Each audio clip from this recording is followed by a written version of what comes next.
मेरे जीवन में ये समस्या है प्रभु।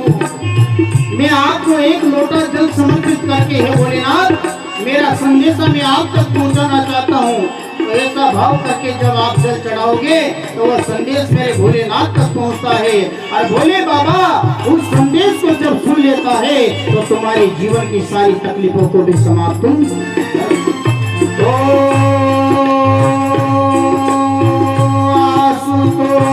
तुम ऑर्डर दानी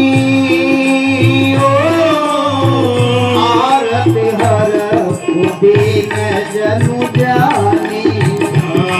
सिया राम जय जय राम।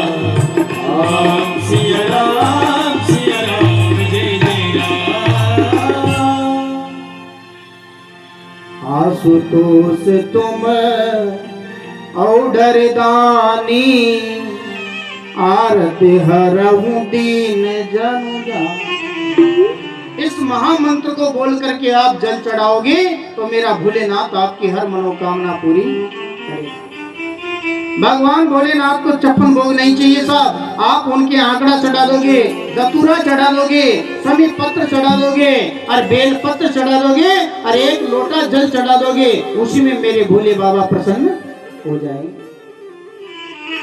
ऋषियों ने प्रसन्न कर लिया। गुरुदेव ये बताओ भगवान भोलेनाथ को ये आंकड़े, ये दतूरे, ये भांग, ये बील पत्र, ये समीप पत्र ये क्यों चढ़ाए जाते हैं? तो आपने भागवत में कथा सुनी होगी साहब। जब समुद्र मंथन हुआ था उसमें कालकूट नाम का जहर निकला था। भगवान विष्णु वहां खड़े हुए थे। भगवान ने देवताओं से कहा कि देवताओं मेरे बस की बात नहीं है, यदि इस जहर को पीने में समर्थ हैं तो एक ही है। कौन?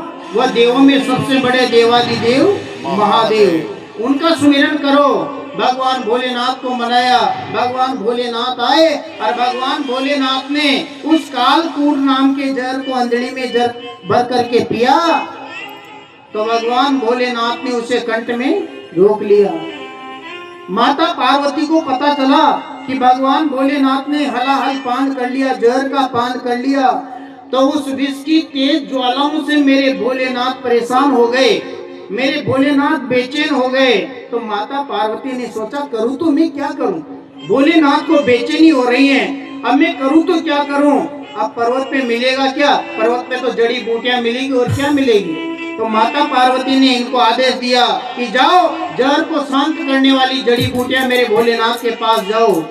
तो उस समय ये बील पत्र, ये समी पत्र, ये भांग, ये आंकड़ा, ये दतूरा भगवान भोलेनाथ के पास गए। और जब भगवान भोलेनाथ के पास गए तो इन औषधियों ने वो काम किया, मेरे देवादिदेव महादेव की जहर की ज्वाला को शांत कर दिया। माता पार्वती प्रसन्न हो गई। माता पार्वती ने कहा जाओ आंकड़े, जाओ दतूरे, बील पत्र, समीप पत्र, जिन्होंने मेरे भोलेनाथ की उस ज्वाला को शांत किया है तो मैं तुम्हें वरदान देती हूँ, जो दुखों से पीड़ित होगा, जो किसी परेशानियों में उलझा रहेगा, वह जीवात्मा, वह मनुष्य श्रद्धा के साथ मेरे भोलेनाथ को समर्पण भाव से जो आंकड़ा, दतूरा, बेल पत्र, समीप पत्र चढ़ाएगा उसके जीवन से सारी समस्याओं का विनाश हो जाएगा और वह भोलेनाथ की कृपा का पात्र हो जाएगा।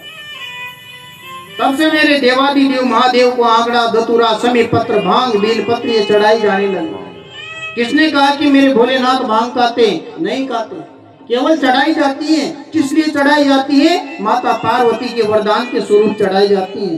क्योंकि माता पार्वती ने वरदान दिया था कि जिन्होंने विष की ज्वाला को, मेरे महादेव की विष की ज्वाला को शांत किया है ना, तो ये जब कोई भगत चढ़ाएगा तो भोलेनाथ पे, लेकिन दुखों का विनाश उस भगत का होगा। इसलिए भगवान भोलेनाथ पे आंकड़े चढ़ते हैं, दतूरे चढ़ते हैं, भांग चढ़ाई जाती है, समीप पत्र चढ़ाया जाता है और बील पत्र भोलेनाथ को चढ़ाया।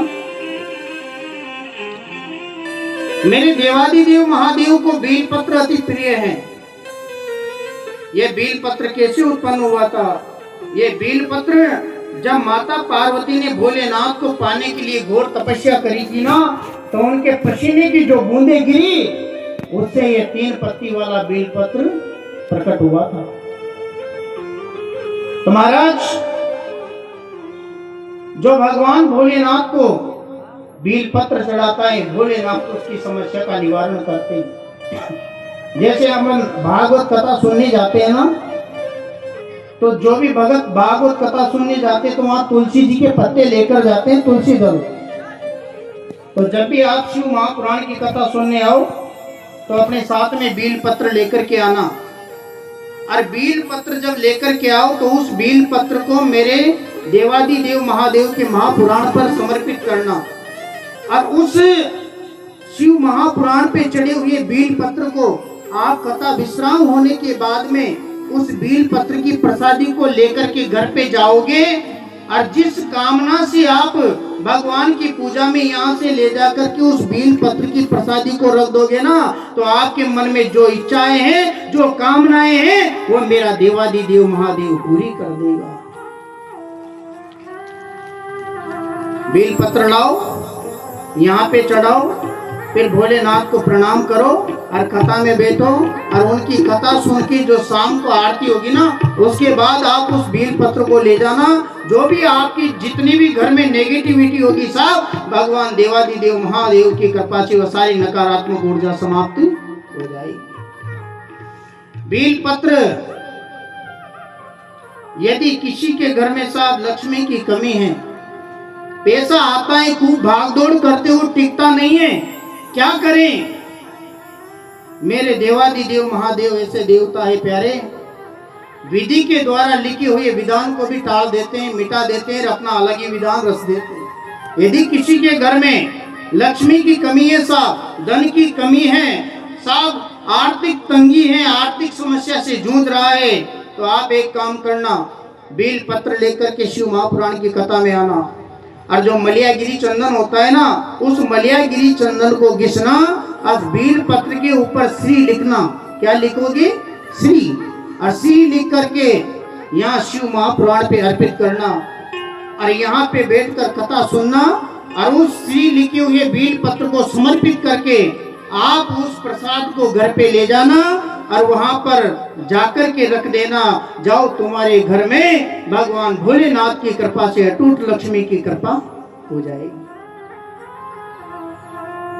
जिसके जीवन में क्लेश रहता है साहब, घर में लड़ाई झगड़ा होता है, पति पत्नी में विवाद होता है, अड़ोस पड़ोस में लड़ाई होती है, माता पिता में, पिता पुत्र में झगड़े होते हैं, तो साहब वो क्या करें? भगवान की कथा में आए, बील पत्र लेके आए, और उस बील पत्र के ऊपर चंदन से क्लीम लिखें, और क्लीम लिख करके महादेव बाबा को समर्पित करें। और शाम को जब आरती होने के बाद उस महाप्रसादी को लेकर घर पे जाओगे, तो मेरे भोलेनाथ की कृपा से आपके जीवन में जितने भी क्लेश होंगे, दुख होंगे, लड़ाई झगड़े होंगे, देवादिदेव महादेव की कृपा से आपके घर के वो झगड़े भी खत्म हो जाएंगे, और महादेव की कृपा से आपके घर में सुख शांति प्रवेश कर जाएगी।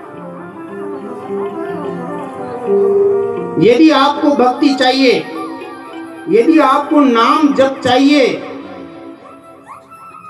यदि आपको नाम जप चाहिए, अपनी भक्ति में बढ़ोतरी चाहिए, अपनी उन्नति चाहिए, और अपने पितरों का कल्याण चाहिए, तो आप शिव महापुराण की कथा में आना, बील पत्र लेकर आना, और उस बील पत्र पर चंदन से राम लिखना, और राम लिख करके आप भगवान भोलेनाथ के शिव महापुराण के ऊपर अर्पित करना, और उस महाप्रसादी को घर पर ले जा करके रख देना। जाओ, आपके घर में जो भी यदि पितृ बाधा होगी, पेट बाधा होगी, शत्रु बाधा होगी, आपकी सभी प्रकार की समस्याएं समाप्त हो जाएगी, और उस घर में मेरे देवादिदेव महादेव की कृपा प्राप्त हो जाएगी। तो साहब, ये हम कोई टोटका नहीं बता रहे, आप सोच रहे हो कि ये टोटका, ये शिव महापुराण में लिखा हुआ है कि ऐसा करने से ये फल जरूर मिलता है। और जो 9 दिन की कथा होगी